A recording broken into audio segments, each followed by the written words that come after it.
Today we're going to continue looking at the Arab-Israeli conflict. So far we've looked at two key events in that conflict overall. The first war for independence, which ended in 1948, that saw the creation of the State of Israel, and they took more than 75% of Palestine, which was more than what the UN had wanted to give them originally when they decided to partition the area between the Jews and the Arabs. We also looked at the 1956 Suez Crisis, which involved Prime Minister Nasser of Egypt and him wanting to be the leader of Arab nationalism in an effort to try to thwart Israel's existence as a nation. That ended with somewhat of a victory for the Israelis as far as the fact that they got some important waterways reopened. But it also was successful for Nasser in that he was able to emerge as the leader of Arab nationalism, which would cause future tensions and concerns. It was an embarrassing failure for the British and the French. They were the ones who, with Israel, launched that stage attack in the Suez Crisis, which the U.S. condemned and was put down by UN forces. So now we are 11 years later after the Suez Crisis. Another war breaks out in 1967. It's known as the Six-Day War because literally it lasted 6 days, from June 5th through 10th of 1967. Let's start by looking at some of the underlying issues and tensions that existed in the region before looking at what happened in the actual war. Since the end of that first war in 1948, when Israel became a nation, and at the end of the Suez Crisis, there had been a growth of Arab nationalism, which was the desire of Arab nations that surrounded Israel in the Middle East to basically force the Jews out, either by making them relocate or by killing them. These nations were very hostile towards the Israelis. They had all those religious differences and hatred that had been building up for thousands of years. And with that war in 1948 that saw Israel emerge as a nation, there was a lot of pent-up resentment because Israel took more than what they were going to receive by the UN. And so a lot of the Arab nations were upset about that. And at the end of the Suez Crisis was when Nasser was kind of at the zenith of his power and trying to unite the Arab states against Israel in the future. There were some nations at the end of the Suez Crisis that tried to come together, but they had a hard time agreeing upon common goals. Nevertheless, this idea of Arab nationalism caused the Israelis a lot of concern because they knew that these nations that literally surrounded them were having the end goal of exterminating them, and they were not going to let that happen again. The Jews, since the time of the Holocaust, will never again allow themselves to be wiped off the face of the earth like Hitler attempted to. So this was something that was causing concern. Another thing that we talked about at the end of this first war in 1948, when Israel took most of Palestine, there was a huge number of Palestinian Arab refugees. If you look at the top of your book, paper one book, on the top of page 133, there were close to 750,000 of these refugees immediately after the war. That number continued to grow through the years as these people had children, and by the time of the 1967 Six-Day War, that number was in the millions. So the idea that these people were having to go into neighboring Arab countries created the problem of how much should these neighboring countries take responsibility for these people? Should they provide them social services, which would put a burden on the economies of these countries? And if these people became assimilated into the neighboring countries, they would lose their identity as Palestinians, which was not good either.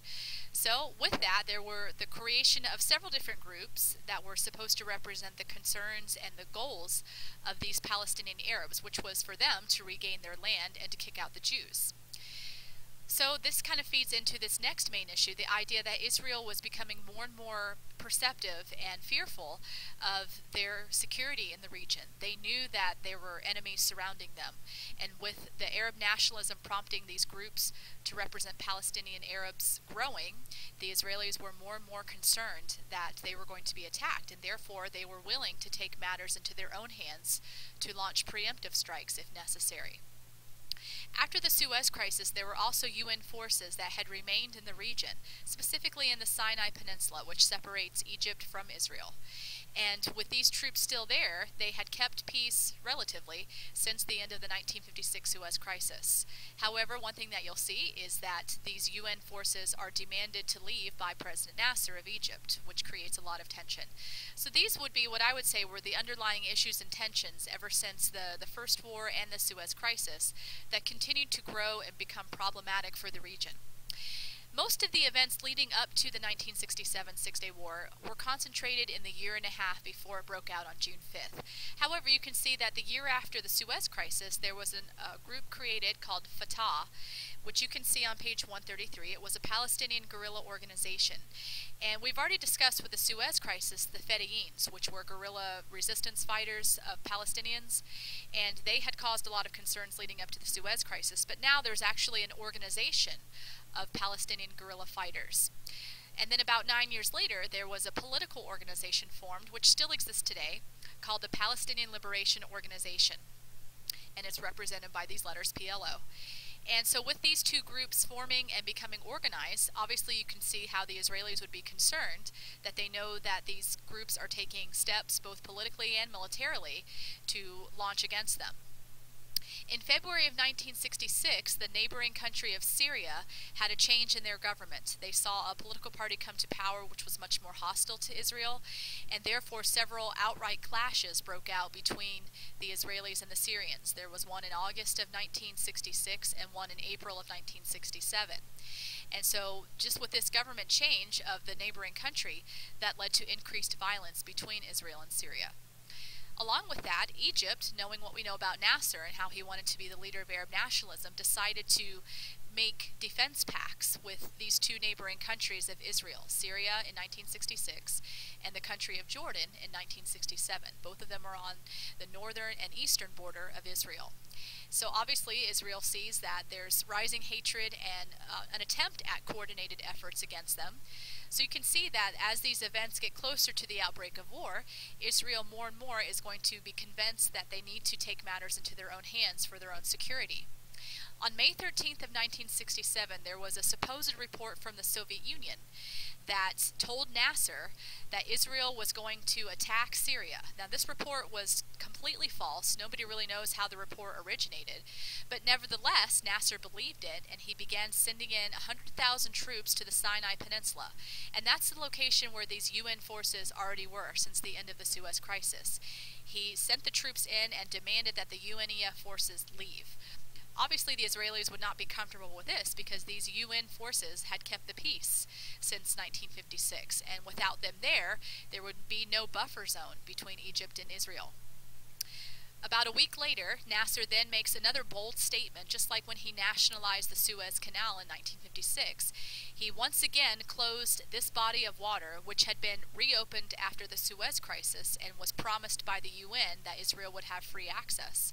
Nasser closes these straits, which provide the entrance to the Gulf of Aqaba, which are the main waterways that Israel receives oil imports and other commodities. So this would threaten Israel's economy and their military, because obviously oil is needed for things like planes and tanks. He also threatened to sink any Israeli ships that were in the straits or the Gulf of Aqaba. So a very hostile move on Nasser's part. The interesting thing was Nasser didn't think that, or he wasn't desiring a war, which seems strange because these are very demanding and forceful things that he just said. But if you look at the top of page 136, you can see that Nasser didn't think that this would actually result in a war. What he was trying to do was to improve his image. Remember, he was wanting to be the leader of Arab nationalism. So basically, by him making this kind of a bold statement, hopefully he would look gutsy in the eyes of other Arab nations and they might have more faith in him. He had lost some credibility when some of these attacks between Israel and Syria and Israel and Jordan had taken place, and he wasn't able to stop the Israelis. So Nasser was just trying to build his own reputation back up, but basically what he was doing was starting the next war.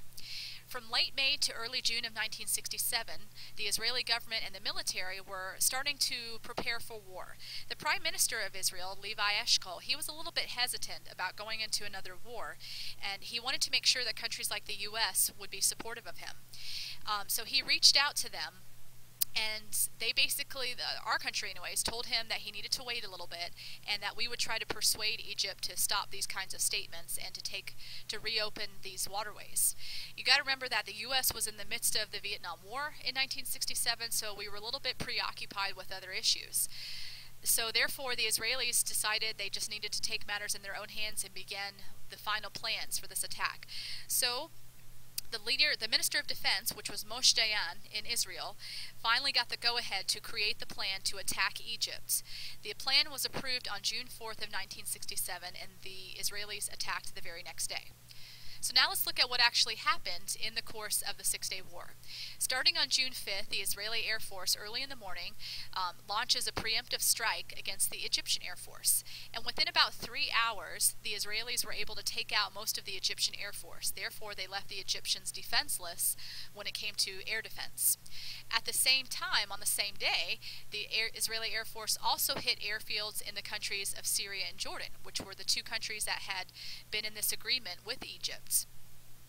Along with that, on the same day, the Israeli ground army attacked the Sinai Peninsula and, despite strong resistance, had pushed almost to the Suez Canal, which is on the border between the Sinai Peninsula and the country of Egypt itself. Also, the Israeli army was launching attacks in the West Bank, which separates Jordan from Israel. So it's pretty significant that this was a multi-pronged effort on the part of the Israeli Air Force and the Israeli army. They were able to go in lots of different directions and have success.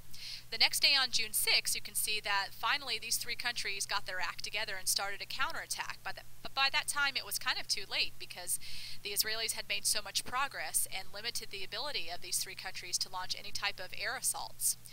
On that same day, the UN Security Council called for a ceasefire, but it's kind of weird that the Arab states outright refused it. They were hoping and they were thinking they could still have a victory against the Israelis. So unfortunately for them, they didn't stop things at this point and kept going. Meanwhile, the Israelis were having more and more success. They were capturing and surrounding most of the retreating Egyptian army in the Sinai Peninsula. And finally, the IDF, which is the Israeli Defense Force, finally occupied a key city, which resulted in the opening of the Straits of Tiran and Gulf of Aqaba, because the city sits on the border of these waterways. The next day, on June 7th, I think Egypt finally realized that this was not going well for them. They requested a ceasefire, but Israel outright ignores that request and continues their assaults. Israel attacks East Jerusalem, which this city, we've discussed it before when we talked about the First War, is a holy city. And when the 1948 war ended with Israel getting most of Palestine, the city of Jerusalem was supposed to be a demilitarized zone and not completely under the ownership of Israel. They had access to parts of it, but not all of it. The eastern part was a part they did not have access to. But now they've attacked it and they've occupied it and forced a lot of the Palestinian Arabs that were there out, so creating more refugees. This was probably one of the biggest goals of the Israelis in this war, was to capture all of this city because of the religious significance of it. Meanwhile, the Israeli army was also moving towards the River Jordan, threatening the country of Jordan, as it had already attacked the day before in the West Bank, or actually on the first day. So now King Hussein of Jordan requests a ceasefire following the Egyptians, but the Israelis continue to make the assaults, and they defeat on June 8th the Egyptian and the Jordanian armies. Finally, on June 9th, they began attacking Syria. They take the Golan Heights, which was an area of contention between Israel and Syria, where previous clashes had taken place. Finally, on June 10th, Syria finally requests a ceasefire. So all three of these enemy countries have asked Israel to stop fighting, and the war is finally over. Clearly a victory for the Israelis. It's pretty significant that Israel was able to launch this preemptive strike and have a significant, stunning defeat over three enemy nations. If you look at the bottom of pages 138 and also on page 139 and top of 140, you can see the main reasons why Israel had the success that it did. The biggest reason was because the Air Force of Israel launched that preemptive attack, and it wiped out the Arab Air Force strike capability. So they had no way to counterattack against the Israelis. So this kept the air superiority to the Israelis the whole time. Another big reason was the fact that, just like in that first war in 1948, the Arab nations stumbled when it came to skilled coordination and sharing of common goals and strategies.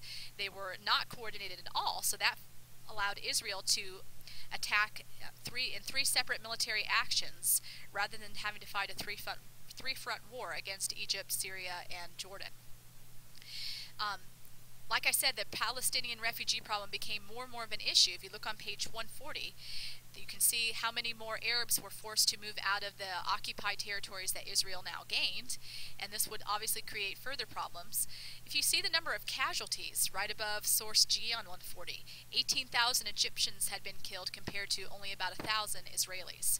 So a very stunning move on the part of Israel. And next time we'll look at the consequences of this war and what was then to play on in 1973, the final main war that we'll be looking at in this series.